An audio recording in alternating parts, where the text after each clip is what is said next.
नमस्कार, जय हिंद दोस्तों। मेरा नाम है अंशुमन सरकार। दोस्तों, यूनाइटेड नेशंस सिक्योरिटी काउंसिल जो दुनिया की सबसे बड़ी सिक्योरिटी बॉडी है, उसके अंदर एक सिंडिकेट चल रही है।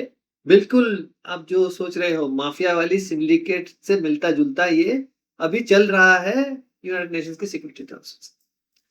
खबर ये निकल के आ रही है कि अगस्त 20 तारीख यानी कल न्यूयॉर्क के जो यूनाइटेड नेशंस के हेडक्वार्टर्स में चाइना और पाकिस्तान ने मिलकर यूएन जो यूनाइटेड नेशंस के जो सैंक्शंस कमेटी के अंदर एक कोवर्ट बैकरूम सिंडिकेट वो चला रहा है।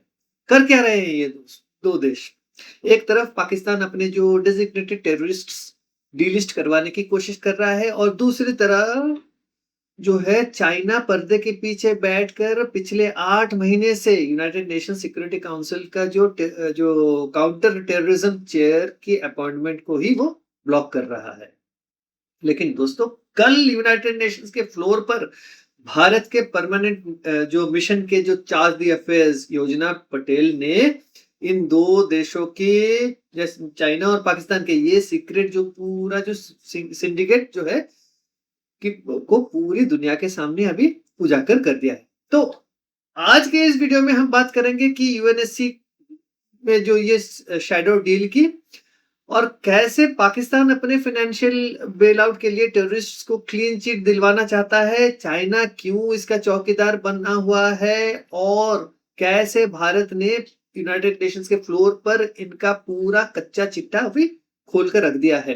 तो वीडियो पे अंत तक बने रहे क्योंकि ये मामला सीधे भारत की नेशनल सिक्योरिटी से जुड़ी हुई है। दोस्तों, पहले आप मामला समझिए कि आखिर 20 अगस्त को यूनाइटेड नेशंस के सिक्योरिटी काउंसिल में हुआ क्या। यूएनएससी के जो काउंटर टेररिज्म का ब्रीफिंग वो चल रहा था, तो सभी देशों के रिप्रेजेंटेटिव जो है अपने फॉर्मल स्टेटमेंट वो दे रहे थे। तो हमारे जो परमानेंट मिशन के चार्ज दी अफेयर्स हैं योजना पटेल ने बिल्कुल कोई घुमा फिराकर बात नहीं की। उन्होंने सीधे शब्दों में कहा, and I quote, Security Council membership brings significant responsibilities. This must not become a platform to pursue narrow political interests. आगे उन्होंने कहा, I quote, listing and delisting are a case in point. There must be more transparency and objectivity on this front. Presence in the Security Council must not be instrumentalized to legitimize terrorists by attempting to delist them or to list other entities as terrorist organizations based solely on political considerations without any objective criteria or supporting documentation. Unquote. इसका मतलब क्या है दोस्तों? इसका मतलब India ने पूरी दुनिया के सामने कह दिया कि कुछ देश यूनाइटेड नेशंस सिक्योरिटी काउंसिल की सीट्स का इस्तेमाल दुनिया की सुरक्षा के लिए नहीं बल्कि टेररिस्ट्स को कोट अनकोट आपका लेजिटिमाइज यानी उनको जायज ठहराना और उन पर से जो पाबंदियां जो लगी हैं हटवाने के लिए वो कर रहे हैं। और इतना ही नहीं, भारत ने एक और सनसनीखेज खुलासा किया। पिछले 8 महीनों से जो यूएनएससी की जो एक बहुत ही महत्वपूर्ण आपका काउंटर टेररिज्म सैंक्शंस कमेटी का जो चेयर अध्यक्ष जिसे हम कहते हैं उसका अपॉइंटमेंट की नहीं होने दिया गया है करके एक उन्होंने आरोप लगाया। 8 महीने से क्या हुआ है? 8 महीने से ये पोस्ट खाली पड़ी हुई है। क्यों? क्योंकि एक P5 परमानेंट मेंबर यानी चाइना। P5 मेंबर्स कौन कौन से हैं? यूएस है, यूके है, फ्रांस है, रशिया है और चाइना है। तो चाइना ने जो है टेक्निकल प्रोसीड्योर का बहाना बनाकर इस चेयर की अपॉइंटमेंट को आगे नहीं बढ़ने वो दे रहा है। अब आप पूछेंगे कि भाई चाइना को काउंटर टेररिज्म चेयर की अपॉइंटमेंट से क्या तकलीफ है? तो दोस्तों, यहां से शुरू होता है ये जो पूरा खेल का जो असल कॉन्स्पिरेसी एंगल।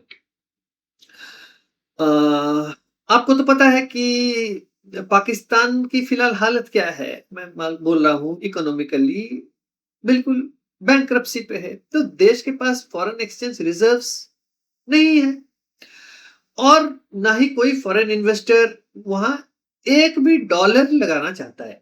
ये एकदम हो गया है काफी सालों से, जब से वो एफएटीएफ की लिस्ट में पड़ा हुआ था, फिर वहां से किसी तरह बाहर निकला है। तो आसिम मुनीर और शहबाज शरीफ क्या कर रहे हैं, दिन रात जो है आईएमएफ के दरवाजे पर एक कटोरा लेके खड़े रहते हैं और भीख मांग रहे हैं, भैया किसी भी तरह हमारा जो $7 बिलियन का अगला ट्रांस है उसको हमें प्लीज दे दो। लेकिन इंटरनेशनल मॉनेटरी फंड आईएमएफ और ग्लोबल कॉम्प्लायंस एजेंसीज जैसे कि एफएटीएफ की सबसे बड़ी शर्त क्या होती है, स्ट्रिक्ट एंटी मनी लॉन्ड्रिंग और आपका काउंटर टेररिज्म फाइनेंसिंग कंट्रोल्स। ये दो चीजें हर एक देश को करना पड़ेगा जो आईएमएफ के लोन्स वगैरह लेते हैं। अब पाकिस्तान के पास एक सबसे बड़ी मुसीबत यह है कि उनके यहाँ दुनिया के सबसे बड़े टेररिस्ट रहते हैं।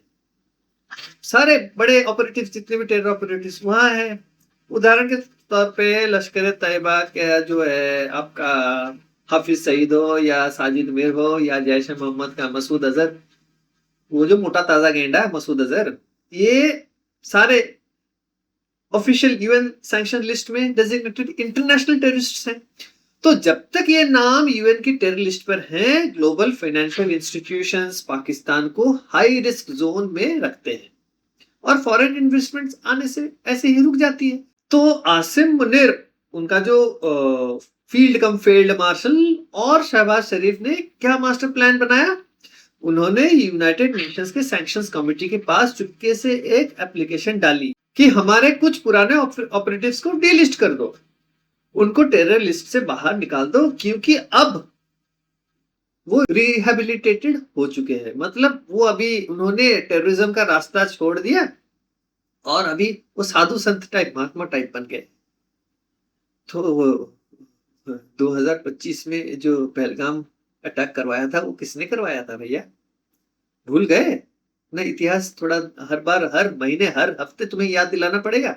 लेकिन पाकिस्तान को पता था कि अगर यूएनएससी का जो टेररिज्म चेयर अगर वो एक्टिव रहा तो भारत तुरंत क्या करेगा, सॉलिड एविडेंस देकर इस डीलिस्टिंग एप्लीकेशन को हमेशा के लिए वो खारिज करवा देगा। इसीलिए जो है आसिम मुनीर और शहबाज शरीफ ने अपने सबसे पुराने आका, कौन है, शी जिनपिंग मतलब चाइना, उसके पास गुहार लगाई।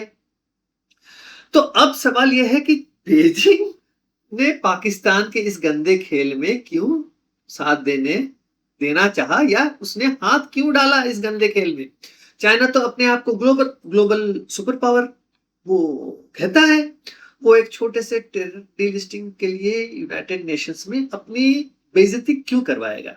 दोस्तों, इसके पीछे भी $62 बिलियन का चाइना पाकिस्तान इकोनॉमिक कॉरिडोर और चाइना का जो ग्वादर पोर्ट वाली इन्वेस्टमेंट वो इन्वॉल्व है कि नहीं है। तो चाइना ने पाकिस्तान के अंदर जो है अरबों खरबों डॉलर अभी झोंका हुआ है। ग्वादर से लेकर बलूचिस्तान तक चाइना के इंजीनियर्स पर आए दिन अटैक्स होते हैं। चाइना को अच्छी तरह से पता है कि अगर पाकिस्तान पर ग्लोबल सैंक्शंस और सख्त हो जाए या आपका पाकिस्तान आईएमएफ की कॉम्प्लायंस फेल कर गया तो पाकिस्तान बैंकरप्ट हो जाएगा। साथ ही साथ चाइना के जितने भी इन्वेस्टमेंट्स हैं पाकिस्तान के अंदर वो सारे डूब जाएंगे।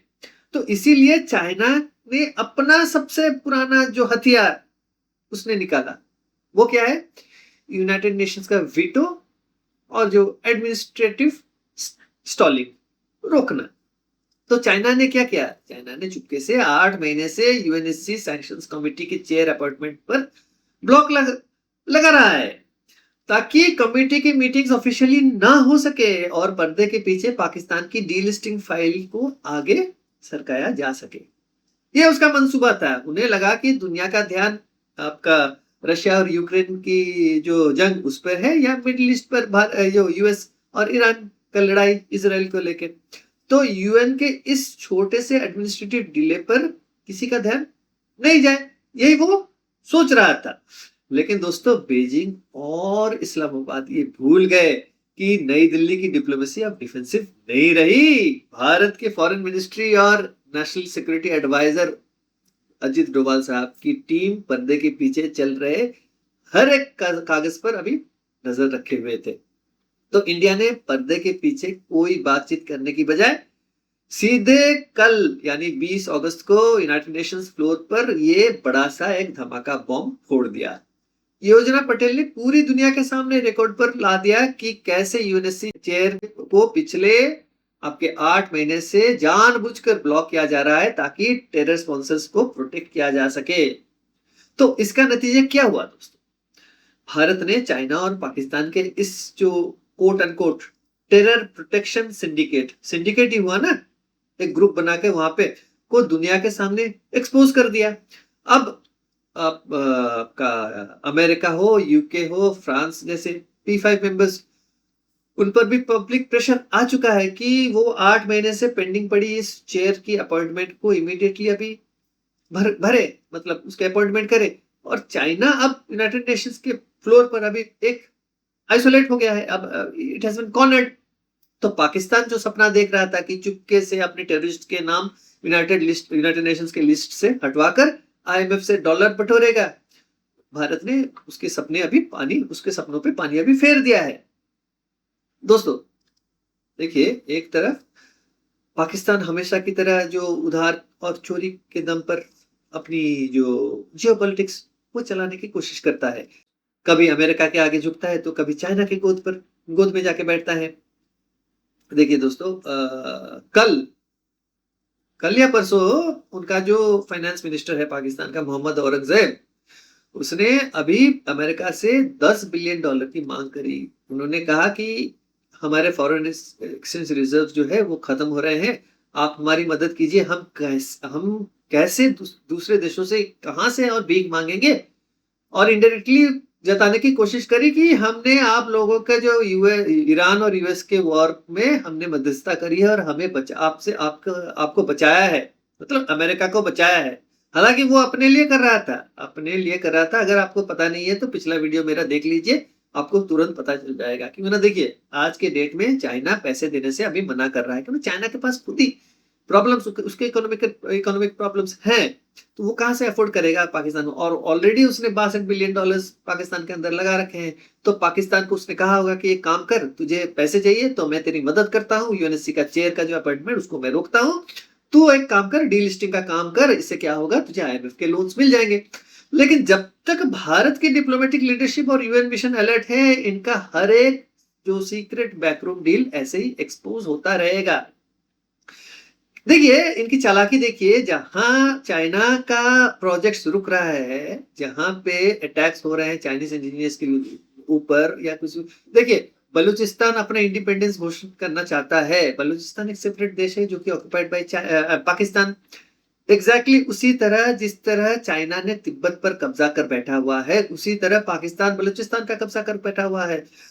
तो अब क्या कर रहा है पाकिस्तान ये बोल रहा है, चाइना के साथ मिलकर ये बोलने की कोशिश कर रहा है कि भैया पाकिस्तान का जो बलूचिस्तान लिबरेशन आर्मी है और जो मजीद ब्रिगेड है, इनको टेररिस्ट घोषित किया जाए। भैया सबसे बड़े खतरनाक जो इंटरनेशनल टेररिस्ट तो बैठे हैं तुम्हारे यहाँ, तुम इन्हें क्यों, वो तो फ्रीडम फाइटर्स है, उन्हें क्यों तुम वो कर रहे हो? तो अब ये है कि भारत की चील की नजर गड़ा हुआ है अब पाकिस्तान और चीन के ऊपर। तो देखते हैं आगे क्या होने वाला है, आगे और क्या ये जो है स्टेप्स लेने वाले हैं और उसके नतीजे में क्या होने वाला है। तो इसी के साथ मैं इस वीडियो को यही समाप्त करता हूँ। वीडियो को लाइक और शेयर जरूर कीजिए, और अगर आप नए हैं चैनल पे तो चैनल को सब्सक्राइब करना ना भूलें। मिलते हैं अगले वीडियो में। जय हिंद, नमस्कार।